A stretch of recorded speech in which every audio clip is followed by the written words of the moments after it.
आंबेडकर तुम्ही पाहताय जय महाराष्ट्र बुलेटिनची सुरुवात आपण एका मोठ्या बातमीने करूया। काँग्रेसनं आगामी लोकसभा निवडणुकीच्या पार्श्वभूमीवर अतिशय मोठा निर्णय घेतलेला आहे। काँग्रेसच्या सर्वोच्च नेत्या सोनिया गांधींच्या कन्या प्रियंका गांधी यांच्यासाठी सक्रिय राजकारणाचे दरवाजे उघडण्यात आलेले आहेत। त्यांची उत्तर प्रदेशच्या पूर्व प्रभारीपदी नियुक्ती करण्यात आलेली आहे। उत्तर प्रदेश पूर्व या विभागाची प्रभारी आता प्रियंका गांधी असणार आहेत। देशातल्या सर्वात मोठ्या राज्यात काँग्रेसला उभारी देण्याच्या दृष्टीने हा निर्णय घेण्यात आलेला असला तरी काँग्रेसमधल्या नव्या युगाची ही चाहूल असल्याचं सध्या बोललं जात आहे। माजी पंतप्रधान इंदिरा गांधींसारख्याच दिसणाऱ्या प्रियंका गांधींविषयी काँग्रेसमध्ये प्रचंड आकर्षण आहे।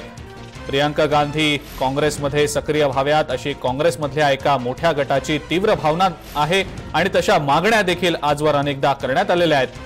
मात्र प्रियंकांनी स्वतःला गांधी कुटुंबाच्या परंपरागत मतदारसंघापुरतच मर्यादित ठेवलं होतं। यापूर्वी अमेठी आणि रायबरेली या दोन मतदारसंघातच त्या प्रचार करताना दिसत होत्या। आता मात्र काँग्रेसनं त्यांना अधिकृत जबाबदारी सोपवलेली आहे।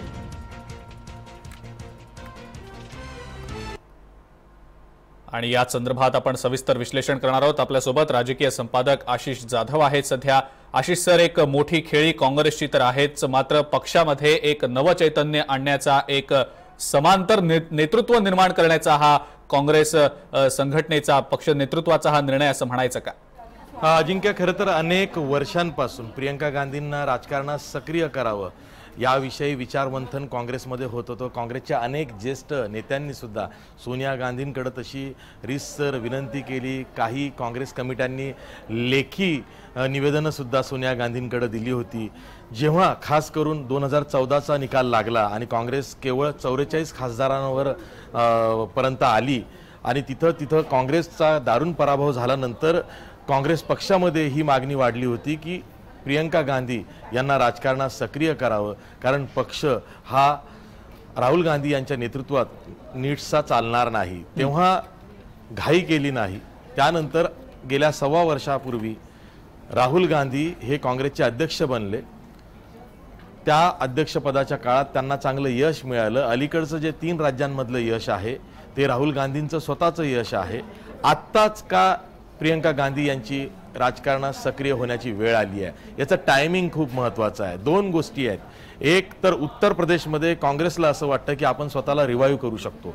काही दिवसांपूर्वी राहुल गांधींनी एक स्टेटमेंट केलं होतं। ते असं म्हणाले होते की उत्तर प्रदेशात हम सबको चौका देंगे।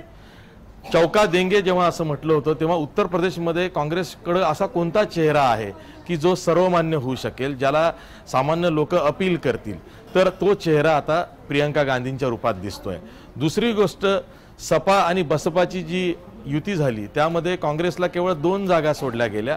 त्या 2 जागा कशा सोडल्या गेल्या की तिथे जे काँग्रेसचे विद्यमान खासदार आहेत सोनिया गांधी आणि राहुल गांधी, रायबरेली आणि अमेठी ह्या 2 जागांच्या ठिकाणी बसपा किंवा सपा आपला उमेदवार उभा करणार नाही। ह्या 2 जागा सोडल्यानंतर तिथे काँग्रेसला फारसं काही उरलं नाही। त्या युतीमध्ये जर का जायचं असेल तर काँग्रेसला किमान 20 ते 22 जागा हव्या होत्या, त्या द्यायला युती तयार नाही। अशा वेळी काँग्रेसनी हे स्टेटमेंट केलं होतं, राहुल गांधींनी हे स्टेटमेंट केलं होतं की काँग्रेस सबको उत्तर प्रदेश में चौका देंगी।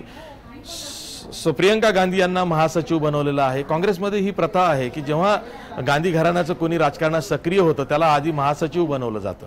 इंदिरा गांधी सुद्धा महासचिव होत्या, संजय गांधी सुद्धा महासचिव होते, राजीव गांधी सुद्धा महासचिव झाले आणि नंतर देशाचे पंतप्रधान झाले।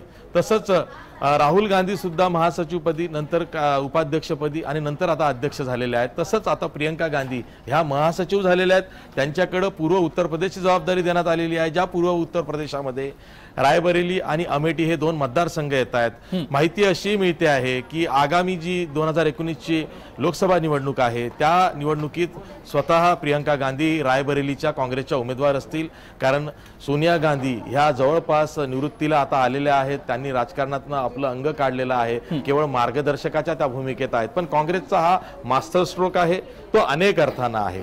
राहुल गांधी यांच्या नंतर सर्वसामान्य अपील असणारा एक नेता असा असतो की एक क्लासचं अपील असतं की ज्याच्या इंटेलेक्च्युअलिटीवरती तो क्लास चालत असतो। दुसरं असं असतं की त्याला मासचं अपील असतं। बरोबर, प्रियंका गांधींना क्लास आणि मास हे दोन्ही अपील आहेत आणि राहुल गांधी नंतर कदाचित त्या काँग्रेसच्या नंबर 2 स्टार प्रचारक असतील।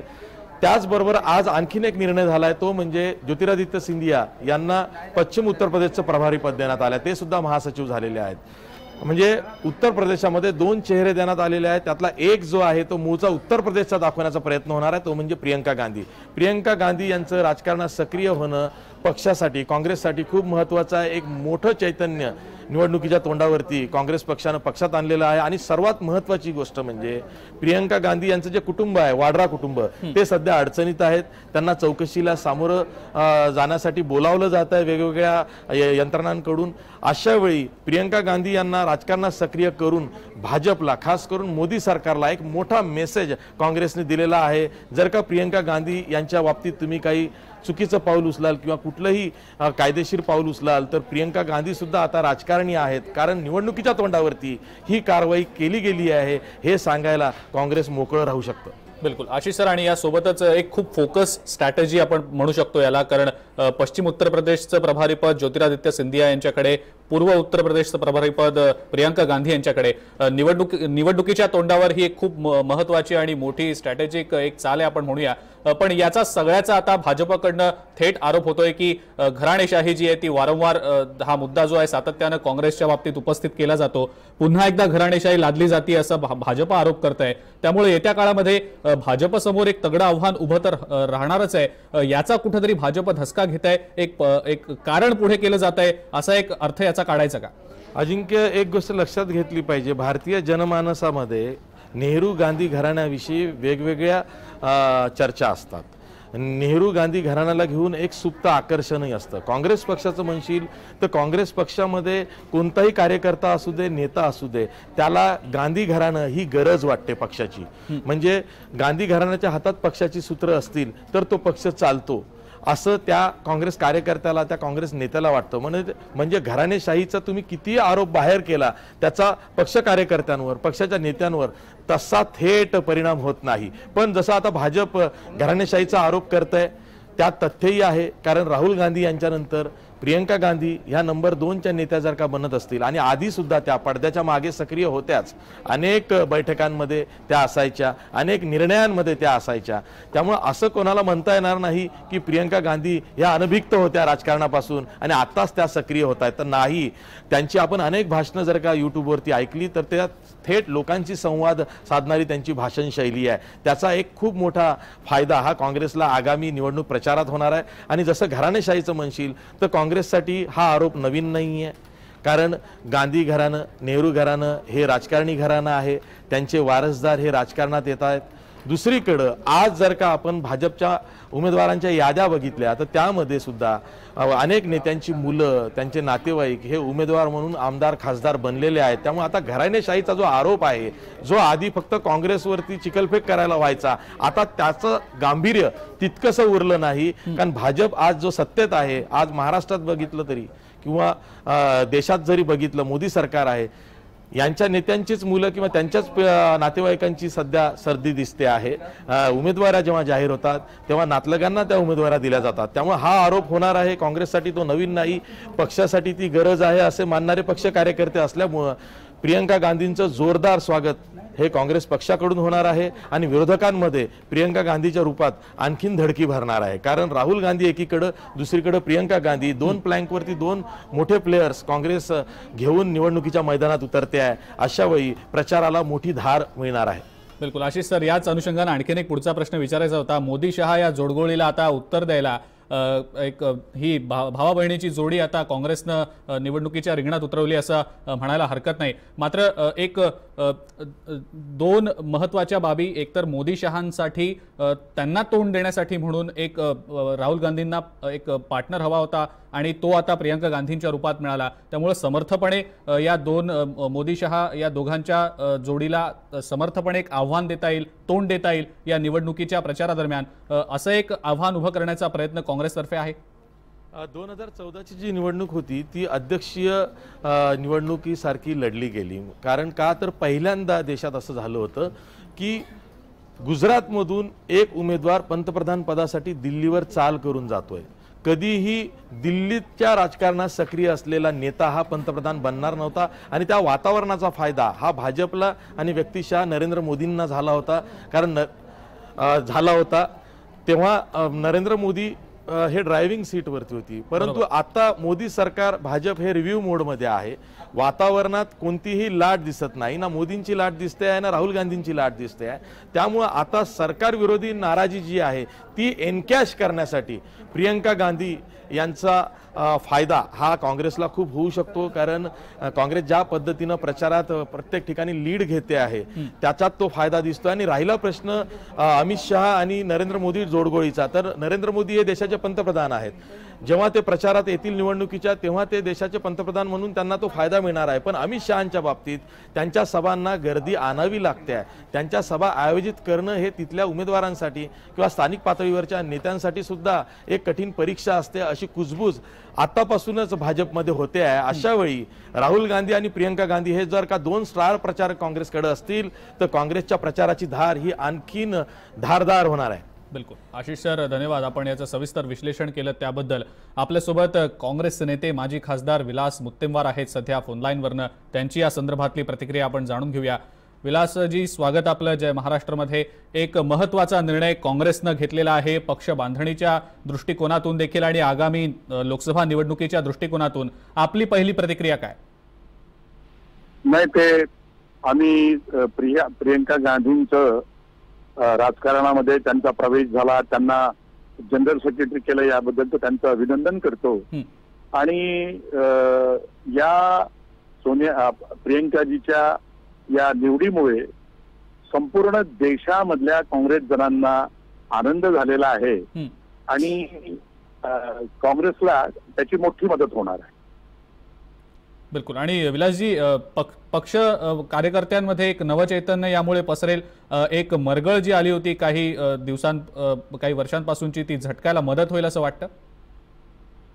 3 राज्यामध्ये आता ज्या नुकत्याच निवडणुका झालेल्या आहेत तर त्यामध्ये जे काँग्रेसला यश मिळालं तर त्याचे कर्णधार आणि त्या यशाचे एकमेव शिलेदार ते राहुल गांधी होते. आणि त्यामुळे संपूर्ण देशाचीच मानसिकता आता बदलायला लागलेली आहे. आणि ज्याला सोने पे सुहागा म्हणतात तर त्यामध्ये आता प्रियंका गांधींची एंट्री म्हणता येईल. बिलकुल. विलासजी, धन्यवाद. आपण जय महाराष्ट्राशी बोलात आणि आपली प्रतिक्रिया दिली त्याबद्दल. विलास मुत्तेमवार होते आपल्यासोबत, काँग्रेस नेते. आणि एकंदरीतच प्रियंका गांधींच्या या राजकारणामध्ये सक्रिय होण्याच्या बातमीचं त्यांनी मनापासून स्वागत केलं आहे, आनंद व्यक्त केलेला आहे. काँग्रेस आणखीन मजबूत झाल्याचं ते म्हणतायत. आणि एकंदरीतच मोठी जबाबदारी प्रियंका गांधींना काँग्रेसकडून देण्यात आलेली आहे पक्ष बांधणीच्या दृष्टिकोनातून देखील आणि आगामी लोकसभा निवडणुकीच्या दृष्टिकोनातून देखील.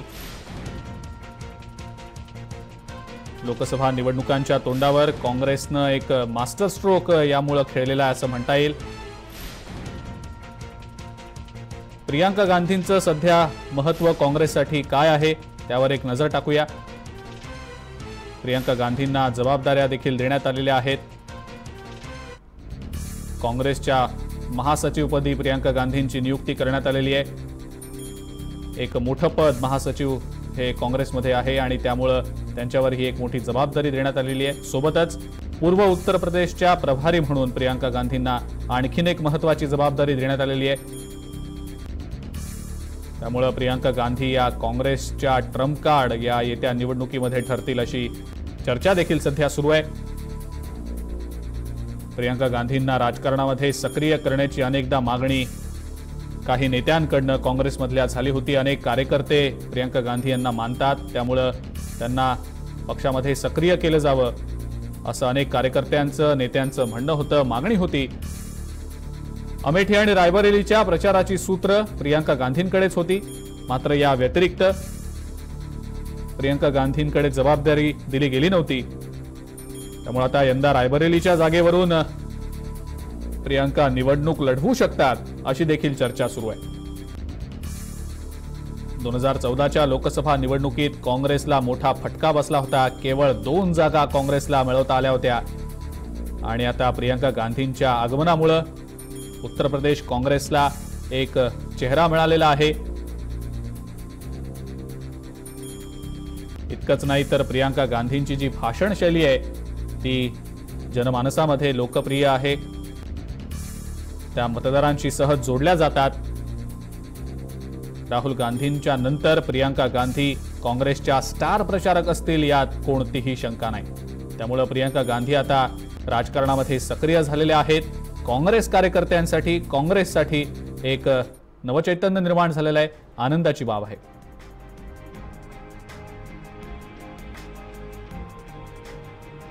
आणि या संदर्भात आपण प्रतिक्रिया जाणून घेणार आहोत।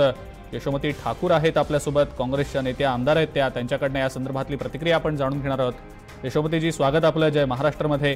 प्रियंका गांधींना महत्त्वाच्या जबाबदाऱ्या काँग्रेसमध्ये देण्यात आलेल्या आहेत, आपली काय प्रतिक्रिया आहे?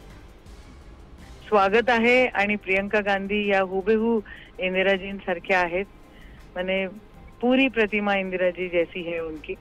आणि त्या खूप सामंजस्य आहे, खूप समजून घेणाऱ्या ऑर्गनायझेशनल कॅपॅसिटीज त्यांच्यामध्ये खूप आहेत। त्या जरी फ्रंटवर नव्हत्या तरी त्या काम करतच होत्या सातत्याने।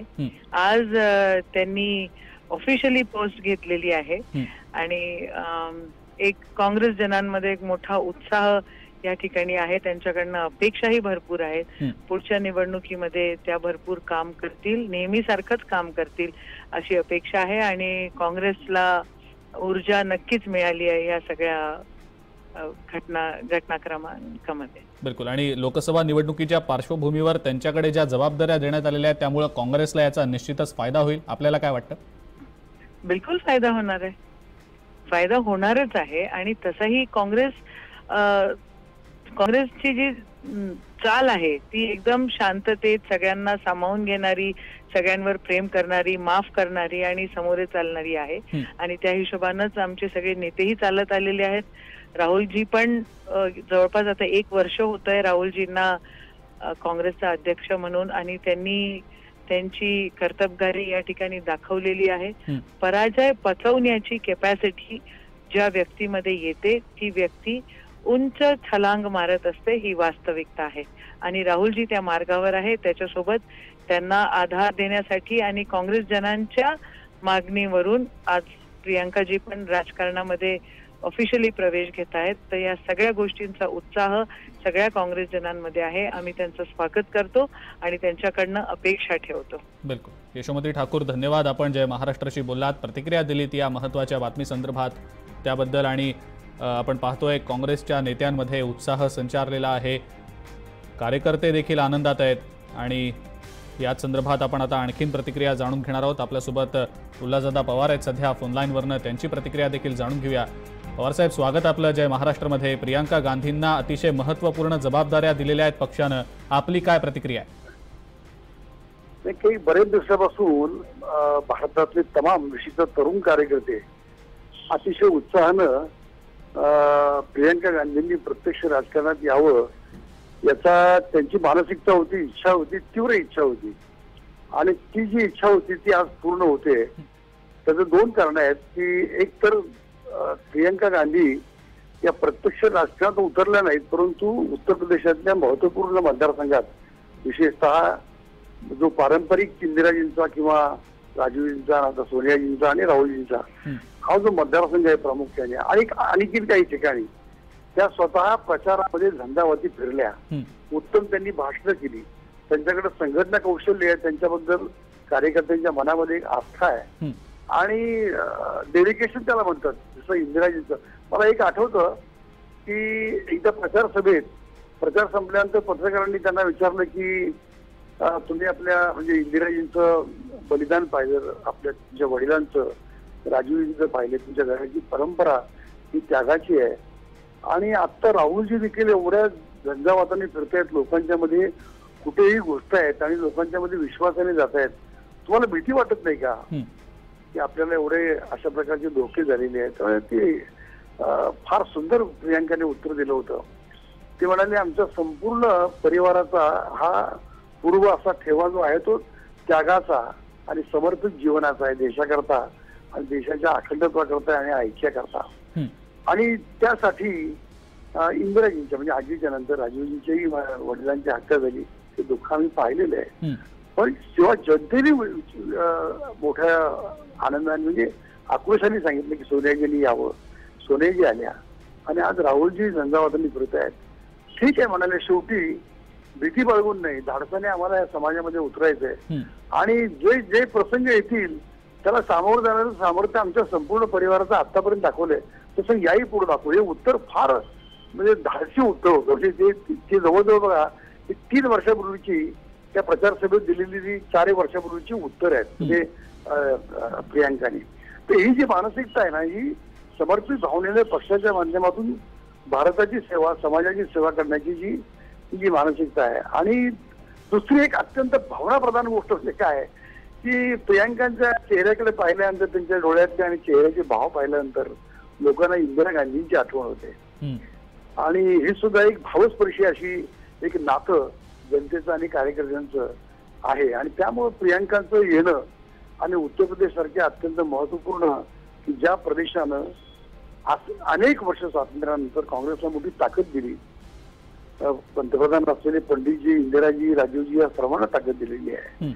आणि ते जे पूर्ववैभव देशामध्ये आणि विशेषतः उत्तर प्रदेशामध्ये काँग्रेसला आणि काँग्रेसच्या माध्यमातून देशाला मिळावं म्हणून अशा सगळ्या पार्श्वभूमीवर प्रियांकांचं येणं प्रत्यक्ष सक्रिय राजकारणात आणि अखिल भारतीय काँग्रेस कमिटीच्या पदाधिकारी त्या होणं आणि उत्तर प्रदेशाची एक महत्वपूर्ण जबाबदारी त्यांच्यावर येणं ही निश्चितच अत्यंत आनंदाची, उत्साही, प्रेरणा देणारी आणि काँग्रेस कार्यकर्त्यांच्या मध्ये ऊर्जा निर्माण करणारी अशी मी त्याचं स्वागत करतो. बिलकुल. त्या ठिकाणी पवार साहेब धन्यवाद, आपण जय महाराष्ट्राशी बोललात आणि आपली प्रतिक्रिया दिलीत त्याबद्दल.